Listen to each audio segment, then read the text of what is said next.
दुनिया की किताबों पे नज़र बाद में रखना, बच्चों को पहले हाफिज़ कुरान बना लो। हजरात तवज्जो देना, आज कुरान की तालीम पे मैं रोशनी डालूँगा। आज जिस तालीम से हमारे बच्चे दूर होते जा रहे हैं, जिस तालीम से हमारे बच्चे दूर हो रहे हैं, वो कुरान की तालीम है क्या? हमारे जहनों में ये बात बैठ गई है कि अगर बच्चा मदरसा पढ़ने जाएगा तो या तो वो हाफिज़ बनेगा या आलिम बनेगा। दुनिया में हाफिज़ आलिम बन कर के क्या करेगा? या तो मस्जिद में इमामत करेगा या किसी मदरसे के अंदर बैठ कर के पढ़ाएगा। कितनी तनख्वाह मिलेगी? 5,000, 10,000, 12,000। कैसे घर का गुजारा होगा? ये महंगाई का दौर है। इस महंगाई के दौर में कैसे हमारे बच्चे जो हैं वो अपने घर वालों का पेट भरेंगे या वो अपनी ज़िंदगी को सुकून के साथ गुजारेंगे? ये हमारे जहन से बात निकल गई कि रोज़ी देने वाली ज़ात अल्लाह की है, पैसा देने वाली ज़ात अल्लाह की है, सरमाया देने वाली ज़ात अल्लाह की है। ये प्लाट, ये बिल्डिंग, ये दुनियावी ज़ेबो ज़ीनत देने वाली ज़ात अल्लाह की है। रब कुरान में फरमाता है, अल्लाह जिसे चाहता है उसे बेहिसाब रोज़ी अता फरमाता है। तो रोज़ी देने वाली ज़ात अल्लाह की है।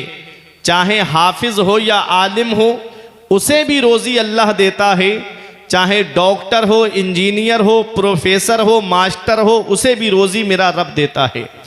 मैंने 50,000 की तनख्वाह पाने वालों को महंगाई का रोना रोते हुए देखा है और 10-15 हज़ार की इमामत पे गुजर कर बसर करने वाले हाफिज़ को, आलिम को अल्लाह का शुक्र अदा करते हुए देखा है। किसी आलिम, किसी हाफिज़ को आपने रोड पे धरना देते हुए नहीं देखा होगा। कभी आपने किसी आलिम या हाफिज़ को नहीं देखा होगा कि उन्होंने रोड जाम किया हो और ये कहा हो कि हमारी तनख्वाहें बढ़ाई जाएं। कभी कोई आलिम या हाफिज़ रोड पर नहीं आता है और मैंने बड़ी बड़ी जॉब करने वालों को रोड पे धरने देते हुए देखा। वजह उनका अल्लाह की ज़ात पर मुकम्मल ईमान नहीं है। ये वो हैं, रब कुरान में फरमाता है, मन यत्तक़िल्लाह यजअल लहू मखरजन व यरज़ुक़हु मिन हैसु ला यहतसिब व मन यतवक्कल अलल्लाहि फहुवा हस्बु। रब फरमाता है, जो अल्लाह से डरता है, अल्लाह उनके लिए निजात का रास्ता निकाल देता है और ऐसी जगह से रोज़ी अता फरमाता है जहाँ से बंदे का वहमो गुमान भी नहीं होता। बेशक बेशक। वमन यतवक्कल अलल्लाहि फहुवा हस्बु, जो अल्लाह पे भरोसा करता है अल्लाह उनके लिए काफ़ी है। बेशक बेशक। तो हमारा भरोसा अल्लाह की ज़ात पर है, हमारा ईमान अल्लाह की ज़ात पर है, हमारा तवक्कुल अल्लाह की ज़ात पर है, हमारा यकीन अल्लाह की ज़ात पर है। वो राज़िक़ है, गिज़ा कीड़ों को देता है, वो पत्थर में भटकता फिरता है इंसान को रोज़ी के चक्कर में। उड़ाने भर हवाओं में या लगा गोते समंदर में, मिलेगा बस वही जितना के लिखा है मुक़द्दर में। बेशक। नारे तकबीर, नारे रिसालत, मसलके आला हज़रत, फैज़ाने आला हज़रत, जश्ने दस्तारबंदी। माशाअल्लाह माशाअल्लाह। आज हमको चाहिए कि हम अपने बच्चों को कुरान पढ़ाएं। हमको चाहिए कि हम अपने बच्चों को पहले दीनी तालीम सिखाएं।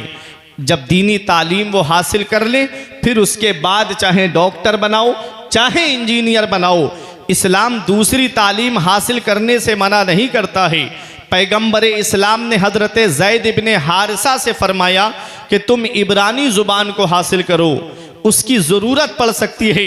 अल्लाह अकबर। पैगंबर इस्लाम ने दूसरी ज़ुबान सीखने का हुक्म फरमाया है, तो वो दूसरी ज़ुबान चाहे इंग्लिश हो, चाहे हिंदी हो, चाहे संस्कृत हो, अगर इस्लाम के लिए उसकी ज़रूरत पड़ती है, मसाइल शरइया पहुँचाने के लिए उस ज़ुबान की ज़रूरत पड़ती है, अपने शरीयत के अहकाम पहुँचाने के लिए उस ज़ुबान की ज़रूरत पड़ती है, तो इस्लाम उस ज़ुबान को हासिल करने के लिए मना नहीं करता है। मगर पहले अपने मज़हब की तालीम सिखाओ, पहले अपने दीन की तालीम सिखाओ। हज़रत अब्दुल्ला इब्ने मसूद फरमाते हैं, मन अरादल इल्म फ़अलैहि बिल कुरान, जो इल्म हासिल करने का इरादा करे, जो तालीम का इरादा करे, जो एजुकेशन का इरादा करे, जो शिक्षा का इरादा करे, उसे चाहिए कि वो सबसे पहले कुरान की तालीम हासिल करे, उसे चाहिए कि वो सबसे पहले कुरान पढ़े, क्योंकि कुरान वो अल्लाह की किताब है जिसमें हर चीज़ का बयान मौजूद है। कुरान वो अल्लाह की किताब है जिसमें हर चीज़ का जिक्र मौजूद है। हर चीज़ का बयान आपको कुरान के अंदर मिलेगा, हर चीज़ का जिक्र आपको कुरान के अंदर मिलेगा। हीरे कुरान के अंदर मौजूद है, मोती कुरान के अंदर मौजूद है, सदफ कुरान के अंदर मौजूद है, गौहर कुरान के अंदर मौजूद है। और जिस मरीज़ को दुनिया के डॉक्टरों ने इलाज कर दिया हो उसकी शिफा भी कुरान के अंदर मौजूद है। लेकिन शर्त यह है इतना इल्म होना चाहिए, शर्त यह है इतनी सलाहियत होनी चाहिए, शर्त यह है इतनी काबिलियत होनी चाहिए। कुरान पाक वो किताब है जिस पर लोगों ने रिसर्च करके किसी ने समंदर से मोती निकाले, कुरान पर रिसर्च करके किसी ने जा करके आसमान पे कमंदे डाली। कुरान वो अल्लाह की किताब है जिस पर लोगों ने रिसर्च करके हिदायत का रास्ता पा लिया। आप कहोगे मौलाना कोई दलील है तुम्हारे पास में, तो आओ मैं एक डॉक्टर का जिक्र आपको सुनाता हूँ। नाम उनका मिलता है डॉक्टर मूरिस बुकैल। आप सुबह को जब जाएं तो अपने मोबाइल पर सर्च करिएगा, गूगल पर अभी नहीं, सुबह को जाकर के सर्च करना drmourisbuckley.com, तब आपको पता चलेगा डॉक्टर मूरिस हैं कौन। इन्होंने एक किताब लिखी है इंग्लिश में, the Bible the Quran and science. आज भी आपको दिल्ली की लाइब्रेरी में वो किताब मिल जाएगी। ये अमेरिका के अंदर शोबाए ज़राअत को पढ़ाते थे, एग्रीकल्चर के प्रोफेसर थे। एक दिन इनके वाइस चांसलर ने बुलाया और बुलाने के बाद कहा कि डॉक्टर मूरिस तुम ऐसा करो, मिस्र चले जाओ और वहाँ पर एक दरिया है जिसे दरियाए नील कहते हैं, उसके पानी पे जाकर के रिसर्च करो, उसके पानी पर जाकर के रिसर्च करो और सारा बायोडाटा हमारे पास लेकर के आओ, क्योंकि खेती बाड़ी के लिए एक सब्जेक्ट पानी भी है। बगैर पानी के खेती नहीं होती है, बगैर पानी के खेती परवान नहीं चढ़ती है। बगैर अब हैंडपंप से पानी, अब हैंडपंप पानी का इस्तेमाल होता है, नदी के पानी का इस्तेमाल होता है, नहर के पानी का इस्तेमाल होता है। पानी के बगैर खेती नहीं होती। रिसर्च ये करना है कि कहाँ का पानी ज़्यादा उपजाऊ है, कहाँ का पानी कम उपजाऊ है, कहाँ के पानी से खेती ज़्यादा लहलहाती है और कहाँ का पानी खेती को तबाह कर देता है। डॉक्टर मूरिस ने अपनी लिबर्टी गाह ली, डॉक्टर मूरिस ने अपनी तजर्बे गाह ली, डॉक्टर मूरिस अपनी लिबर्टी लेकर के और चंद साथियों को लेकर के मिस्र के अंदर आ गए और मिस्र में आकर के ठहर गए। एक दिन सुबह के वक्त दरियाए नील के किनारे टहल रहे थे। अचानक आपके पैर से एक लाश टकराती है, आपका पैर एक लाश के पैर से टकराता है। जब उस लाश को निकाला गया तो लंबी लाश थी, निकालते चले जा रहे हैं। इतने लंबे लोग अब तो नहीं पाए जाते हैं, ये लाश किसकी है? इतने लंबे लोग अब तो नहीं पाए जाते हैं। हैरत बढ़ती जा रही है, इस्तेजाब बढ़ता जा रहा है। डॉक्टर मूरिस उस लाश को अपने साथियों के साथ उठा करके लाए और ला करके अपनी लिबर्टी गाह में रखा, तजर्बे गाह में रखा और देखने लगे कि ये लाश किसकी लाश है। अल्लाह अकबर। जब उस लाश को देखा तो समझने लगे कि ये कोई धार्मिक मामला लगता है। इस लाश को पानी ने क्यों नहीं गलाया? अरे पानी तो वो चीज़ है जो सख्त से सख्त चीज़ को गला देता है, जो सख्त से सख्त चीज़ को गला देता है, लेकिन इसके जिस्म को क्यों नहीं गलाया? इंसान बेचता क्या है पानी के सामने?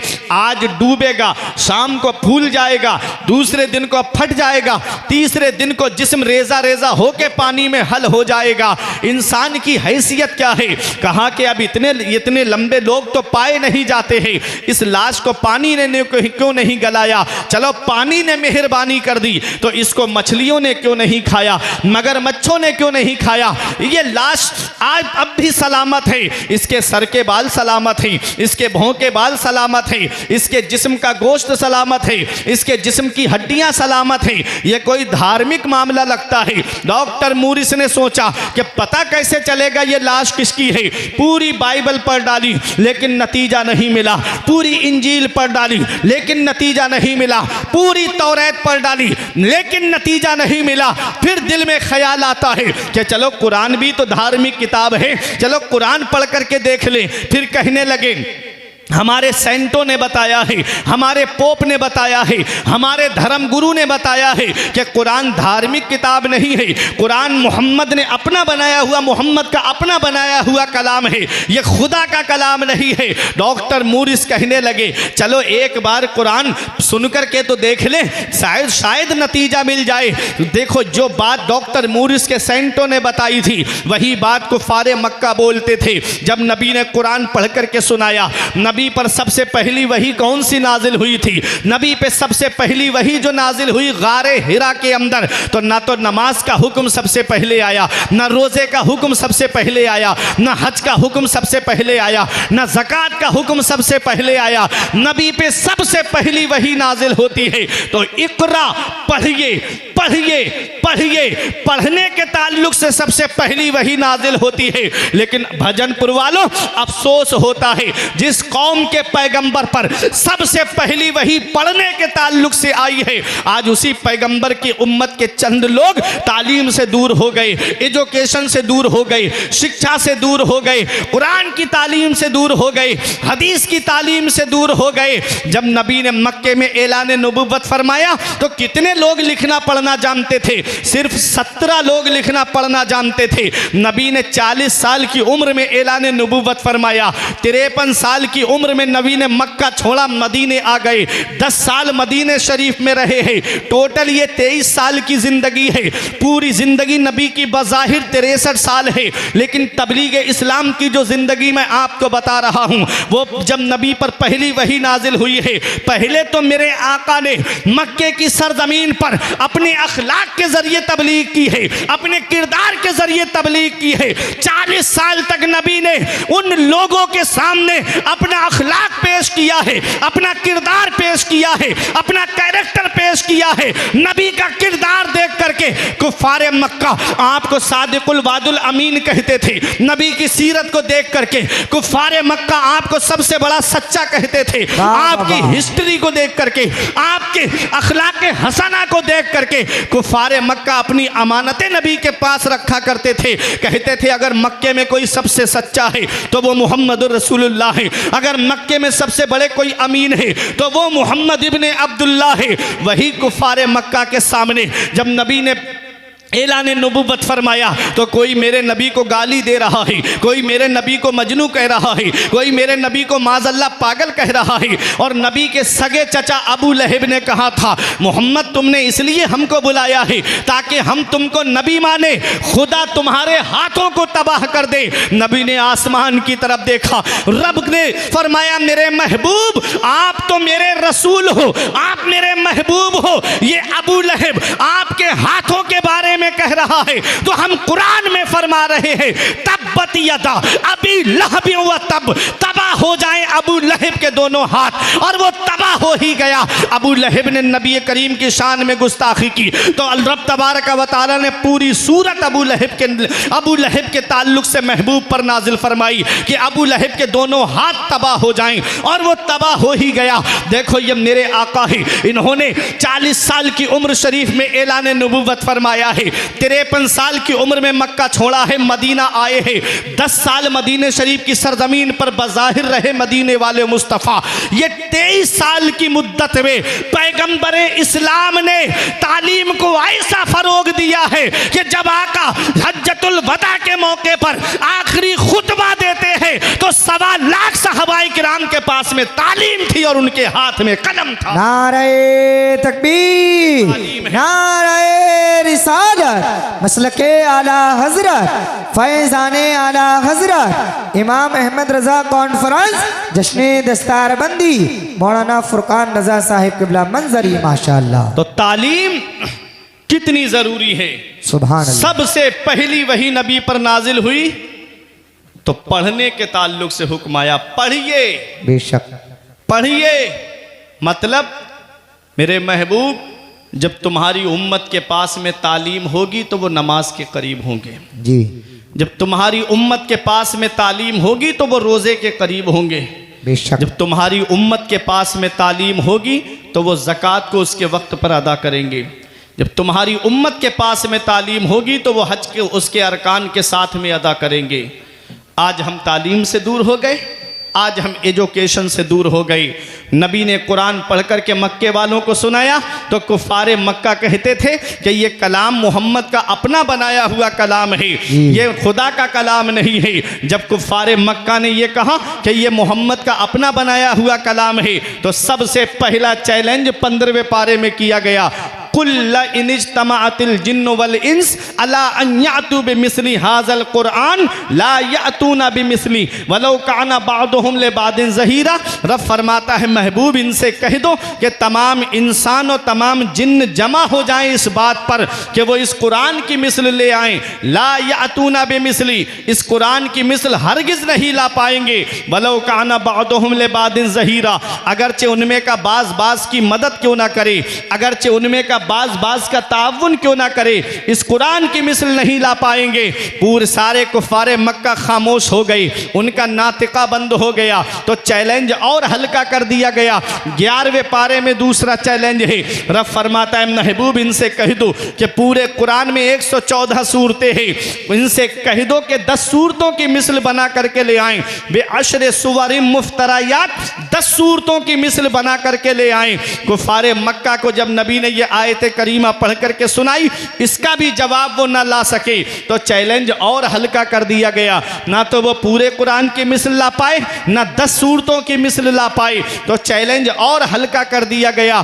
रब ने फरमाया महबूब ये 10 सूरतें क्या ला, सूरतों की मिसल क्या ला पाएंगे, चैलेंज और हल्का कर दिया गया। व इन कुंतुम फी रैबिम मिम्मा नज़्ज़लना अला अब्दिना फ़अतू बिसूरतिम मिन मिस्ली वदउ शुहदाअकुम मिन दूनिल्लाह। रब फरमाता है तुम इस बात से शक में हो जो हमने अपने बंदे पर नाजिल फरमाया है, तो रब फरमाता है तुम बुला लो अपने हिमरातियों को, सबको बुला लो और इस कुरान की मिसल, एक सूरत की मिसल बना करके ले आओ, एक सूरत की मिसल।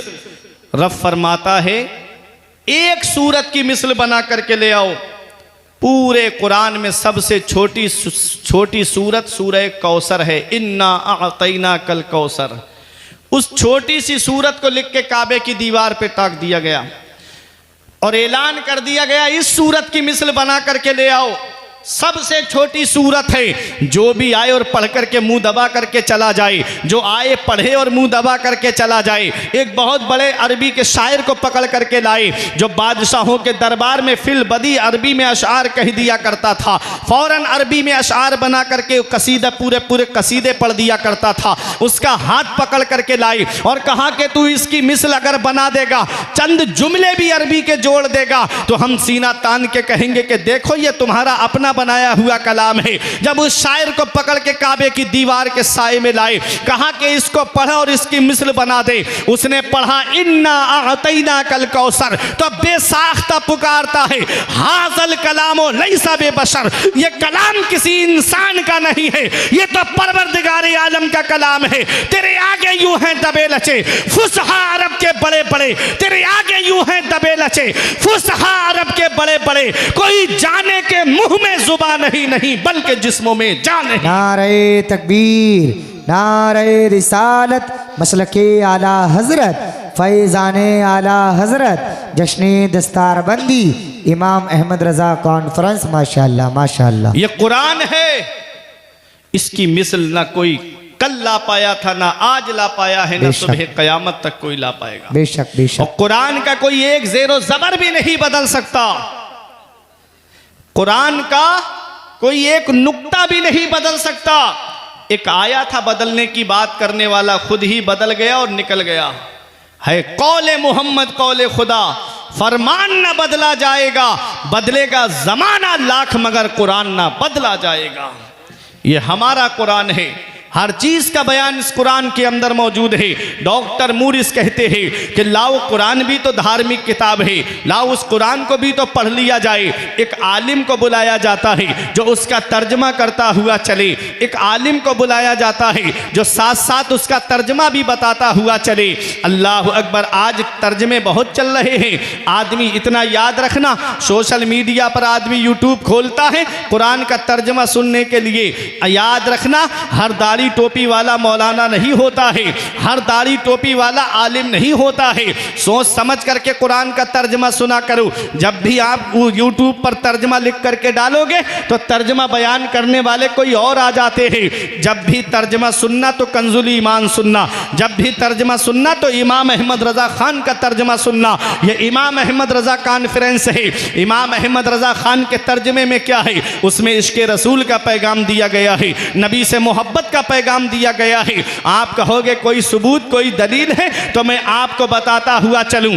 औरों के तर्जमे को देख लीजिएगा और आला हजरत के तर्जमे को देख लीजिएगा। जैसे आसमानी किताबों में कुरान का कोई जवाब नहीं है और कुरान के तर्जुमों में कंजुल ईमान का कोई जवाब नहीं। बेशक नारे तकबीर, नारे रिसालत, मसलके आला हजरत, फैज़ाने आला हजरत, जश्ने दस्तार बंदी माशाअल्लाह। और ये तर्जमा कैसा लिखा मेरे इमाम ने, कैसे लिखा कुरान का तर्जमा मेरे इमाम ने। अल्लामा सदरुश शरिया, बहार शरीयत के मुसन्निफ, जिन्होंने बहार शरीयत को लिखा है, वो आला हजरत के पास आते हैं, कहते हैं हुजूर तराज में कुरान की कमी नहीं है, कुरान के तर्जमों की कमी नहीं है। कुरान के तर्जमे कई लोगों ने किए हैं, लेकिन हुजूर हम चाहते हैं कि एक तर्जमा आप भी कर दीजिए कुरान पाक का। तो आला हजरत कहते हैं फ़कीर के पास इतना मुकम्मल वक्त नहीं है कि मैं कुरान का तर्जमा करने के लिए वक्त लाऊं। कहाँ से वक्त लाऊं? मेरे पास इतना वक्त नहीं है। सिर्फ एक वक्त है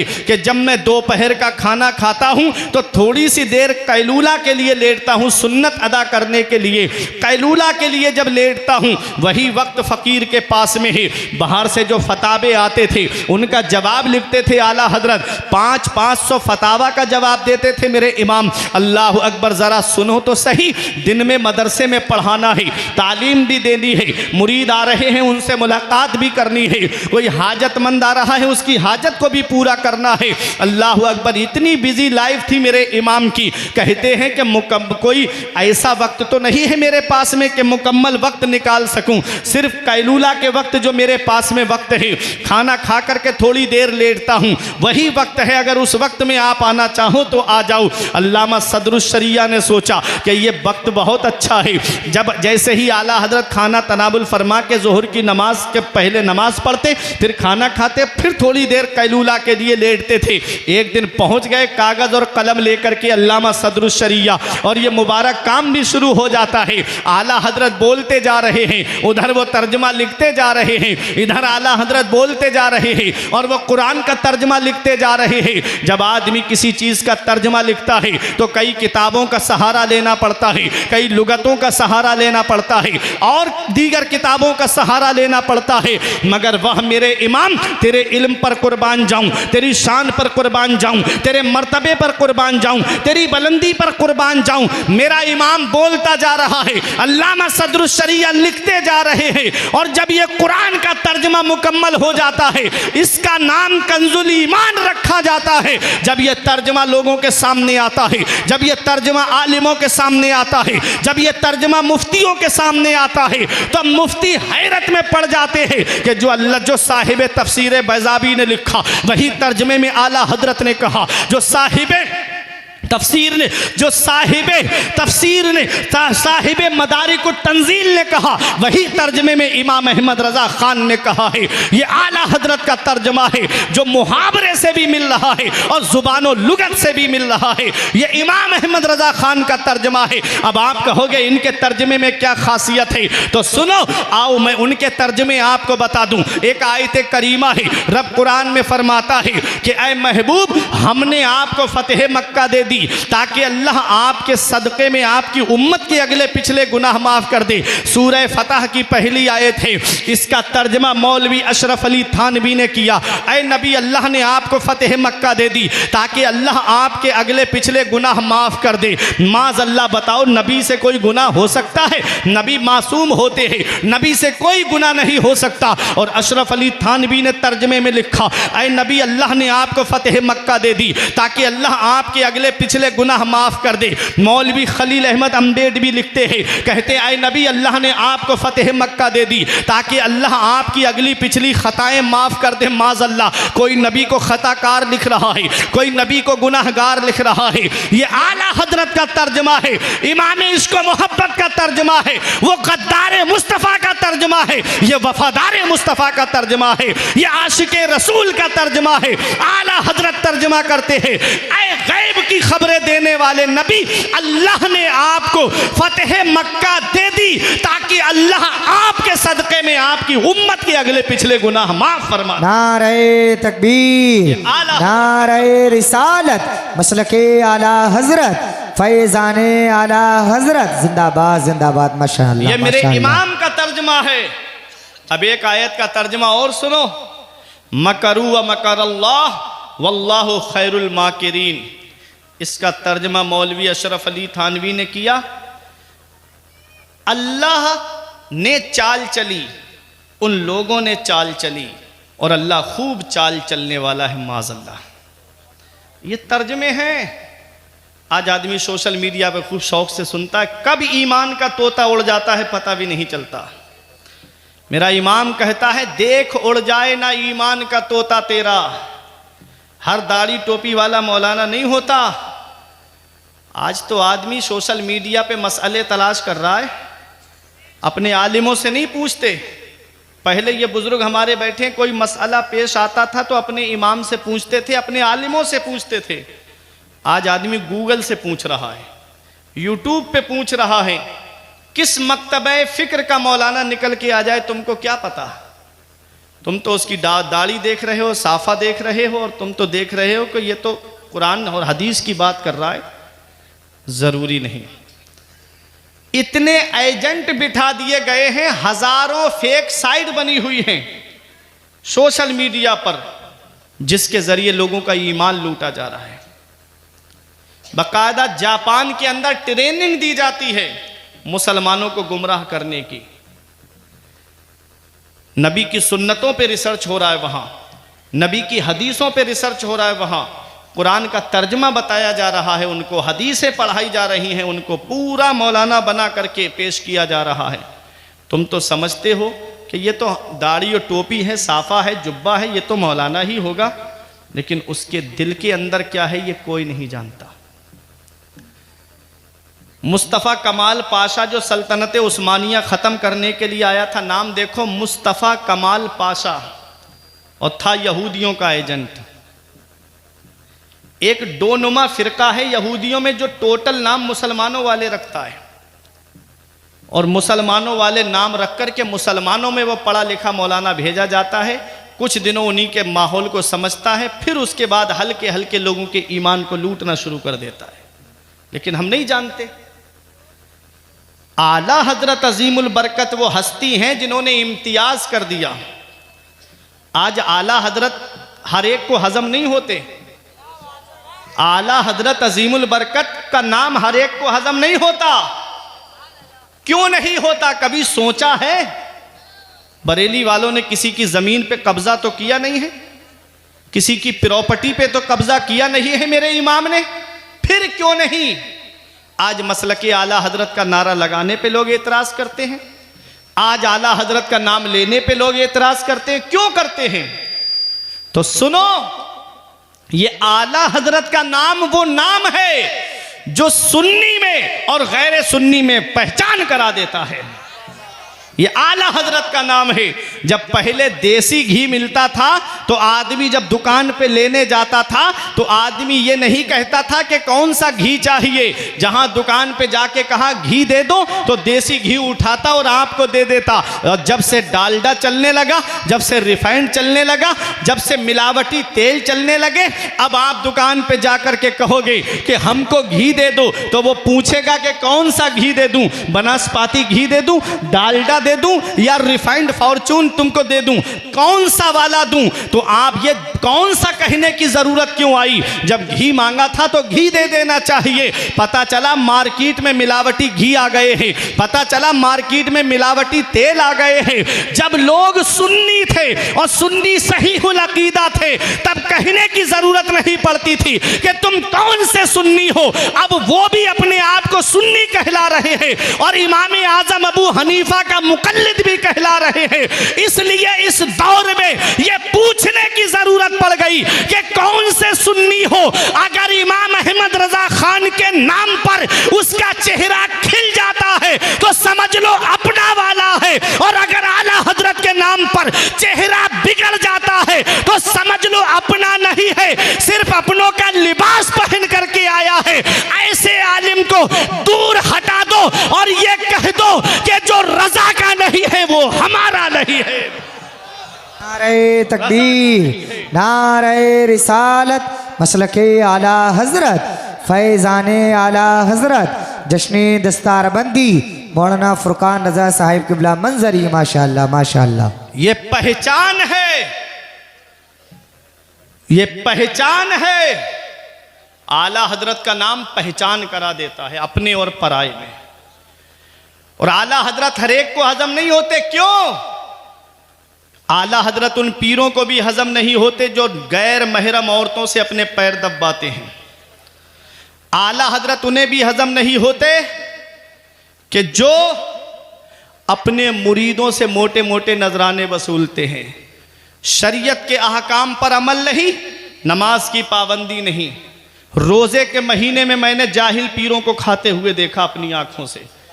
ऐसा ऐसा पीर मिला मुझे, कहते हैं मौलाना पीर का चेहरा देख लो बस हो गई नमाज, हो गई इबादत। बताओ नमाज मेरे नबी पर माफ नहीं है जिनके सदक़े में दुनिया बनी है। नमाज खुलफाए राशिदीन पर माफ नहीं, नमाज अइम्मा मुजतहिदीन पर माफ नहीं। तो ये कौन सा पीर आ गया है, कहता खाली पीर का चेहरा देख लो बस हो गई तुम्हारी नमाज। माज अल्लाह, पीर परस्ती करते करते मिल गया मुझको अल्लाह। माज अल्लाह। बहुत शौक से कव्वाली सुनते हैं मेरे नौजवान, पीर को पूजते पूजते अल्लाह मिल गया। कभी सुना है देख उड़ जाए ना ईमान का तोता तेरा। अपने आमाल की इस्लाह करो। मैं उन पीरों को नहीं कहता जो शरीयत पे चलने वाले हैं, मैं उन पीरों को नहीं कहता जो नबी की शरीयत का पैगाम लोगों तक पहुंचा रहे हैं। मैं उन जाहिल पीरों की बात कर रहा हूं जिन्होंने पीरी मुरीदी को धंधा बना लिया आज के दौर में। मैंने ऐसे पीर देखे कि मुरीदों के घर पे आ जाएंगे, एक एक हफ्ता रहेंगे, जुमे की नमाज पढ़ के मुक्तदी आ गया और पीर साहब घर में बैठे हैं। मुरीद नमाज पढ़ रहा है, पीर साहब घर में हैं और नाज है कि मेरा पीर मुझको जन्नत में लेके जाएगा। जो खुद नहीं बच सकता कब्र में अजाब से, वो तुमको क्या बचाएगा। इसलिए ऐसे पीर का दामन पकड़ो जो खुद भी परहेजगार हो, तुमको भी परहेजगार बना दे। जो खुद भी नमाज पढ़े और मुक्तदियों से भी कहे कि जो नमाज नहीं पढ़ेगा वो हमारा नहीं। वारिसे पाक के रोज़े पे आज भी आप जाएंगे तो दरवाजे पे लिखा है, सुना सुना जाके हमारे मुरीदों से कह दे जो नमाज नहीं पढ़ता है वो हमारा नहीं है। ये वारिसे पाक के रोज़े पे लिखा है। आज वारिसे पाक से मोहब्बत का दावा करने वाले नमाज से दूर। आला हजरत को सबसे पहले आला हजरत किसने कहा? दबदबाए सिकंदरी जो रामपुर से महनामा छपता था पहले, उसके अंदर ये खबर छपी कि आला हजरत अजीमुल बरकत जब देवा शरीफ गए तो वारिसे पाक ने कहा कि आज नमाज बरेली के बड़े मौलाना पढ़ाएंगे, आज नमाज बरेली के आला हजरत पढ़ाएंगे। तो आला हजरत को सबसे पहले आला हजरत हुजूर वारिसे पाक ने कहा है। बेखबर दानिश्वरों को जाने क्या तकलीफ है, बेखबर दानिश्वरों को जाने क्या तकलीफ है। ऊंचे ऊंचे हजरतों ने आला हजरत कह दिया, छोटे छोटे हजरतों को जाने क्या तकलीफ है। तो वो आला हजरत है। आला हजरत का नाम पहचान करा देता है अपने और पराये में। तो आला हजरत का तर्जमा देखो, इस आयत का तर्जमा मौलवी इस्माइल देहलवी ने किया कि अल्लाह ने चाल चली, उन लोगों ने चाल चली और अल्लाह खूब चाल चलने वाला है, माज अल्लाह। आला हजरत तर्जमा करते हैं उन लोगों ने चाल चली तो अल्लाह रब्बुल इज़्ज़त ने उनकी खुफिया हिलाकत की तदबीर फरमाई। कैसे ईमान बचाया हमारा। एक और आयत करीमा है, वह वजदा का दाल्लन फहदा। ऐ महबूब, हमने आपको अपनी मोहब्बत में खुद रफ्ता पाया तो रास्ता दिखाया। इसका तर्जमा अशरफ अली थानवी ने किया है कि ऐ रसूल, हमने आपको गुमराह पाया तो रास्ता दिखाया। बताओ, नबी गुमराह हैं? माज़अल्लाह। क्या कोई नबी गुमराह हो सकता है? जो लोगों को हिदायत का रास्ता दिखाने के लिए आए, उसके लिए कि नबी हमने आपको गुमराह पाया तो रास्ता दिखाया, माज़अल्लाह। आला हजरत का तर्जमा देखो, वो गद्दार मुस्तफ़ा हैं, ये वफ़ादार मुस्तफ़ा हैं, ये आशिक मुस्तफ़ा हैं। तर्जमा करते हैं, ऐ महबूब, हमने आपको अपनी मोहब्बत में खुद रफ्ता पाया सो रास्ता दिखाया। ये आशिक मुस्तफ़ा का तर्जमा है, वो गद्दार मुस्तफ़ा का तर्जमा है। आला हजरत तुम्हारी ज़रूरतों का नाम है, आला हजरत तुम्हारी उमंगों का नाम है, आला हजरत उस इस्लामी सिपह सालार का नाम है जो इस्लामी लश्कर को हर वक्त ट्रेनिंग देता रहा कि अगर कोई कुरान का गलत तर्जमा कर रहा है तो अहमद रज़ा तुमको कंजुल ईमान दे रहा है। अगर कोई फतवे की बुनियाद पर तुम्हारे मिजाज को ठोकर मार रहा है तो अहमद रज़ा फतवाए रज़विया तुमको दे रहा है। अगर कोई तकवियतुल ईमान लिख करके खबतुल ईमान की दलील पेश कर रहा है तो अहमद रज़ा तुमको तमहीद ईमान अता फरमा रहा है। अगर कोई तुम्हारे मिजाज को ठोकर मार रहा है तो अहमद रज़ा तुमको किताबों का अंबार अता कर रहा है। इमाम इश्क व मोहब्बत ने जगह जगह पहरे बिठाए हैं, जगह जगह हमारी रहनुमाई फरमाई है, जगह जगह हमारे ईमान व अकीदे की हिफाजत फरमाई है। वो आशिक मुस्तफ़ा है, वो मुहिब्बे मुस्तफ़ा है, वो दीवाना मुस्तफ़ा है। शायर ने पुकार करके कहा था कि डाल दी कल्ब में अजमत मुस्तफ़ा, डाल दी कल्ब में अजमत मुस्तफ़ा। हर सिलसिले के आदमी का यही कहना है कि मैं हूं तो चिश्ती लेकिन मेरा ईमान बचाया अहमद रज़ा ने, मैं हूं तो कादरी मेरा ईमान बचाया अहमद रज़ा ने, मैं हूं तो वारसी मेरा ईमान बचाया अहमद रज़ा ने, मैं हूं तो अशरफी मेरा ईमान बचाया अहमद रज़ा ने, मैं हूं तो मातुरीदी मेरा ईमान बचाया अहमद रज़ा ने। जब हर तबकाए फिक्र के, हर मकतबाए फिक्र के इंसानों का जो आशिक मुस्तफ़ा है उनके ईमान की हिफाजत हो गई तो एक जुबान होकर के कहा था कि डाल दी कल्ब में अजमत मुस्तफ़ा, डाल दी कल्ब में अजमत मुस्तफ़ा। सैयदी आला हजरत पे लाखों सलाम। नारे तकबीर, नारे रिसालत, मसलके आला हजरत, फैज़ाने आला हजरत, जश्न दस्तारबंदी। माशाअल्लाह माशाअल्लाह। तो ये कुरान का तर्जमा है, ये इमाम अहमद रज़ा कॉन्फ्रेंस है। कौन है इमाम अहमद रज़ा? कुरान का तर्जमा लिख करके हमारा ईमान बचाया, बेशक हमारे ईमान की हिफाजत फरमाई है। ऐ मेरे अजीज़ों, कुरान का तर्जमा पढ़ना तो कंजुल ईमान पढ़ना। ये कंजुल ईमान क्या है? ये ईमान का ख़जाना है। आला हजरत अजीमुल बरकत ने कुरान का ख़जाना हमको अता फरमाया है। कुरान है क्या? हर चीज़ का बयान कुरान के अंदर। तो डॉक्टर मूरिस कहते हैं कि लाओ कुरान का तर्जमा भी मैं सुन लूँ ताकि मुझे नतीजा मिल जाए ये लाश किसकी है, ये लाश किसकी है। एक आलिम साहब बुलाए गए जो कुरान का तर्जमा भी करते रहे। पहला पारा पढ़ लिया लेकिन नतीजा नहीं आया, दूसरा पारा पढ़ लिया लेकिन नतीजा नहीं आया, 3 पारे 4 पारे हो गए लेकिन नतीजा नहीं आया। आलिम साहब बोले नतीजा आया? कहा नतीजा आए या ना आए लेकिन मज़ा बहुत आ रहा है, कुरान की तिलावत करते रहो, मज़ा बहुत आ रहा है, कुरान पढ़ते रहो। डॉक्टर मूरिस कुरान सुन रहे हैं, कहते हैं कि मेरा यकीन कहता है कि नतीजा भी इसी कुरान में मिलेगा। जैसे ही 11वें पारे में पहुँचे और जब इस आयत करीमा पर पहुँचे आलिम साहब, फल यौमा नुनज्जे का बेबदने का इला आखिर, ऐ फिरौन आज हम तुझे दरिया में डिबो रहे हैं और तेरी लाश को कयामत तक के लिए इबरत का निशान बना देंगे।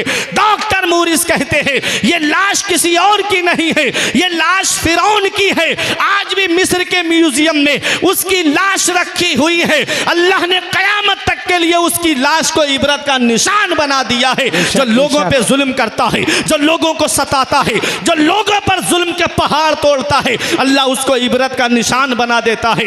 अल्लाह उसको इबरत का निशान बना देता है। देख लो फिरौन की लाश को। रब फरमाता है ऐ फिरौन आज हम तुझे दरिया में डिबो रहे हैं और तेरी लाश को कयामत तक के लिए इबरत का निशान बना देंगे। डॉक्टर मूरिस कहते हैं ये लाश किसी और की नहीं है, ये लाश फिरौन की है। लेकिन मैंने मोहम्मद की पूरी जीवनी पढ़ी है, उनकी पूरी सवाने हयात पढ़ी है। तो मोहम्मद तो कभी मिस्र आए नहीं, फिर ये उनको किसने बताया कि एक लाश मिस्र के दरिया में डूबी हुई है। मिस्र में एक दरियाए नील है, उसी दरिया की एक शाख है दरियाए कुलजुम, जिसके अंदर फिरौन को डिबो करके मार दिया गया था। देखो रास्ता एक है और गुजरने वाले दो हैं। एक उसी रास्ते से नमरूद, उसी रास्ते से फिरौन भी गुजर रहा है, उसी रास्ते से मूसा अलैहिस्सलाम और उनके लश्करी भी गुजरे हैं। रास्ता एक है। मूसा अलैहिस्सलाम गुजर गए, आपके साथी गुजर गए, लेकिन उसी रास्ते पर फिरौन डूब जाता है, उसके साथी डूब जाते हैं और अल्लाह फिरौन की लाश को इबरत का निशान बना देता है। बेशक बेशक बेशक बेशक। तो मेरे अजीजों, रास्ता नहीं बचाता है, रहबर बचाता है। रहबर ऐसा चुनो जो तुम्हें बचाए और मंजिल मकसूद पे लेके चला जाए। रास्ता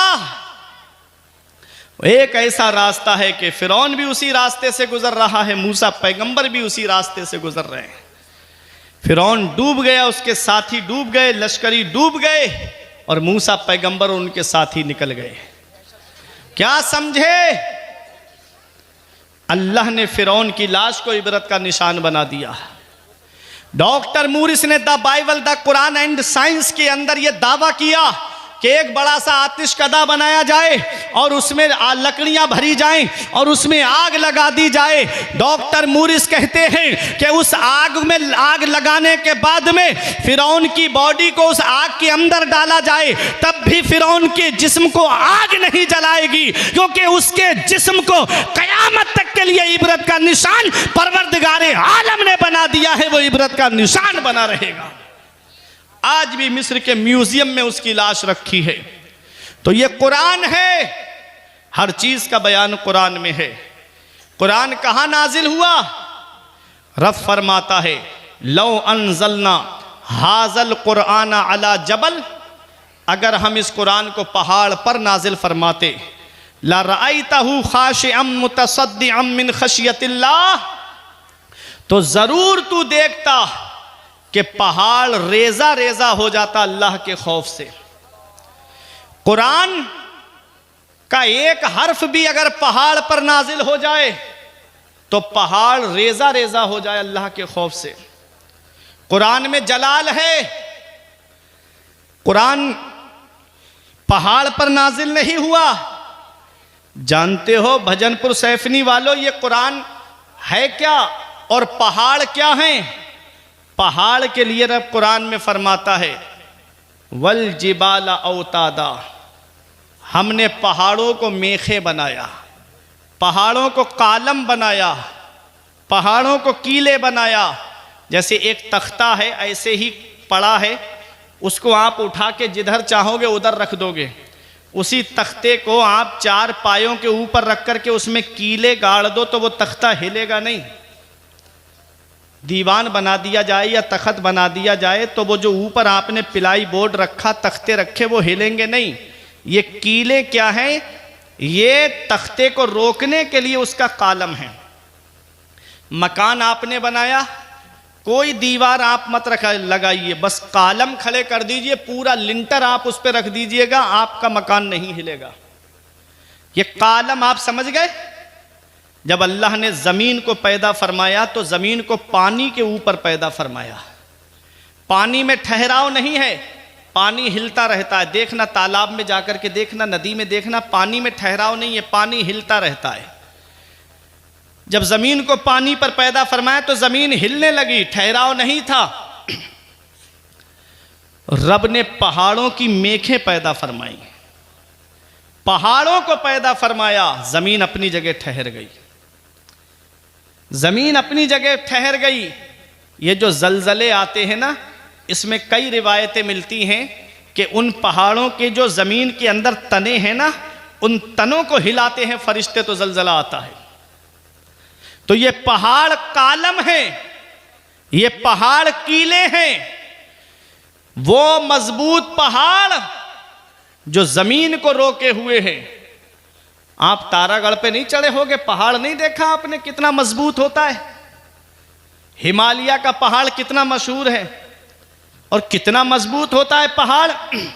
नैनीताल में आप जाते होगे तो पहाड़ नहीं देखे आपने, कश्मीर में आपने पहाड़ नहीं देखे, शिमला मसूरी में आपने पहाड़ नहीं देखे। कितने मजबूत होते हैं पहाड़ और कितने ऊंचे होते हैं। देखने में लगेगा पास में है, लेकिन चढ़ते चढ़ते कार से पूरा दिन लग जाता है।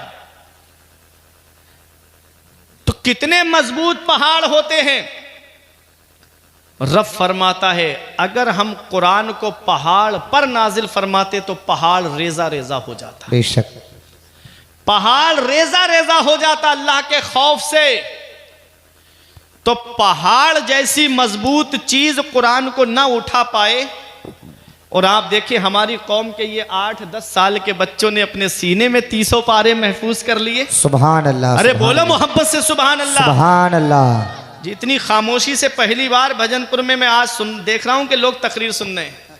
न तीसरी बार आया हूं, या हसनैन भाई ने मुझे 3 बार बुला लिया मुझे यहाँ, लेकिन बड़ी मोहब्बत से आप सुनते हैं। लेकिन वक्त का भी तकाजा है ना, 12 बजे के बाद मुंह बड़ा होने लगता है, आंखें छोटी होने लगती हैं। इसका भी एक वक्त होता है ना तकरीर का भी। लेकिन अल्लाह आपको सलामत रखे कि इस वक्त भी आप रुके हुए हो। अल्लाह कुरान की बरकतें आपको अता फरमाए। आमीन। अल्लाह रब्बुल इज़्ज़त आपके ईमान व अकीदे की हिफाजत फरमाए। आमीन। तो कुरान का एक हर्फ कुरान नाजिल हो जाए पहाड़ पर तो पहाड़ रेजा रेजा हो जाए। अल्लाह का कुरान कहता है अल्लाह राइतहु खाशिअम मुतसद्दिअम मिन खशियतिल्लाह, तो ज़रूर तू देखेगा कि पहाड़ रेजा रेजा हो जाएगा अल्लाह के खौफ से। तो जब पहाड़ जैसी मजबूत चीज़ कुरान को ना उठा पाए, कुरान के बोझ को बर्दाश्त ना कर पाए, तो हमारी कौम के छोटे छोटे बच्चों ने इस कुरान को अपने सीने में कैसे महफूज कर लिया। पहाड़ जैसी चीज़ रेजा रेजा हो जाए तो इनके सीनों को तो जल के राख हो जाना चाहिए, इनके सीनों को तो जल के खाकिस्तर हो जाना चाहिए। लेकिन क्या वजह है कि आपके भजनपुर सैफनी में भी कई हाफिज़ कुरान मिलेंगे जो कुरान पाक को आपको खड़े खड़े सुना देंगे। ये हमारे हाफिज़ हामिद रज़ा साहब हैं, ये कुरान के हाफिज़ हैं अल्हम्दुलिल्लाह। ये उलमाए किराम हैं, इनमें अक्सर आपको कुरान के हाफिज़ मिलेंगे। ये कुरान आपको सुना देंगे। इनके सीने आज तक महफूज क्यों हैं, इनके सीने जलकर राख क्यों नहीं हुए। पहाड़ जैसी मजबूत चीज़ कुरान को अगर नाजिल हो जाए तो रेजा रेजा हो जाए, उसका बोझ ना उठा पाए, तो इन बच्चों ने कुरान का बोझ कैसे उठा लिया। तो सुनो, मैं आपको एक मिसाल से समझाना चाहता हूं। ये जो लाइट आप देख रहे हो ना, ये लाइट आपके घर में कहां से आती है? डायरेक्ट पावर हाउस से आती है या ट्रांसफार्मर के जरिए हो करके आती है? अगर आपको समझना है तो अपने घर के साथ तार निकालना और डायरेक्ट ट्रांसफार्मर से तार लाइट मत लेना, डायरेक्ट पावर हाउस में जाकर के लगाना। तुम्हारे घर का फ्रिज सलामत होगा, तुम्हारे घर की वॉशिंग मशीन चलेगी, तुम्हारे घर की लाइटें जलेंगी, तुम्हारे घर का मोटर चलेगा। अरे तार लगाने के लिए जो जाएगा, घर का सामान तो बाद में फूकेगा, पहले उसमें से धुआं निकल जाएगा, पहले वो जल करके राख हो जाएगा। अगर इस तार को डायरेक्ट पावर हाउस में लगाओगे तो ना तो तुम्हारे घर का फ्रिज जलेगा, ना तो तुम्हारे फ्रिज चलेगा, ना तो वॉशिंग मशीन चलेगी, ना तो कोई लाइट जलेगी, ना तो तुम्हारे घर का कोई उपकरण काम काम करेगा। अरे डायरेक्ट पावर हाउस से तार नहीं लगाया जाता है, बल्कि जब लाइट पावर हाउस में आती है और पावर हाउस से लाइट ट्रांसफार्मर के अंदर आती है और ट्रांसफार्मर पूरा लोड अपने ऊपर लेता है, फिर उसको हल्का करके आसान करके लोगों के घरों तक पहुंचाता है। यह मिसाल मैंने आपको दे दी है आपके जहन को करीब करने के लिए। कुरान कहां नाजिल हुआ है? तो आओ कुरान से पूछते हैं, ऐ कुरान जरा ये तो बता तू कहां नाजिल हुआ है? तो कुरान जवाब देता है, नज़ला बिहिर रूहुल अमीन अला क़ल्बिका लितकूना मिनल मुनज़िरीन। इस कुरान को जिब्राईल अलैहिस्सलाम लेकर आए हैं और कहां उतारा है? नबी के दिल पर उतारा है, मदीने वाले मुस्तफ़ा के दिल पर उतारा है। ये जलाली कुरान मदीने वाले मुस्तफ़ा के दिल पर नाजिल हुआ है।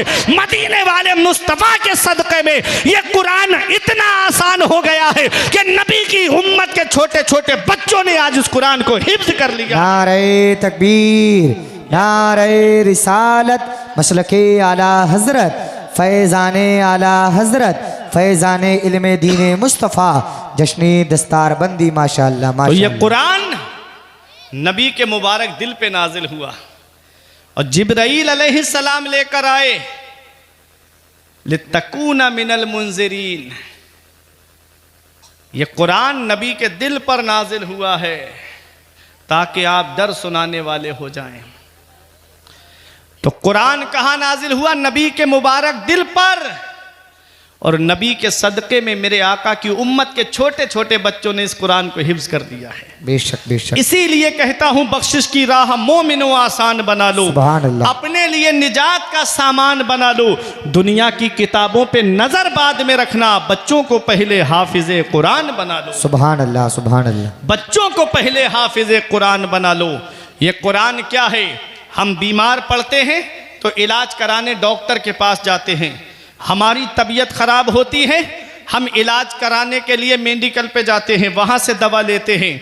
हमारी तबीयत ख़राब हो जाए, डॉक्टर की समझ में नहीं आता तो जांचें होती हैं।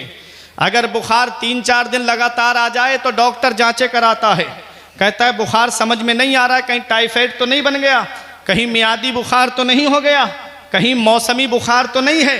डॉक्टर जांचें कराता है। कितने रुपए जांचों में खर्च हो जाते हैं।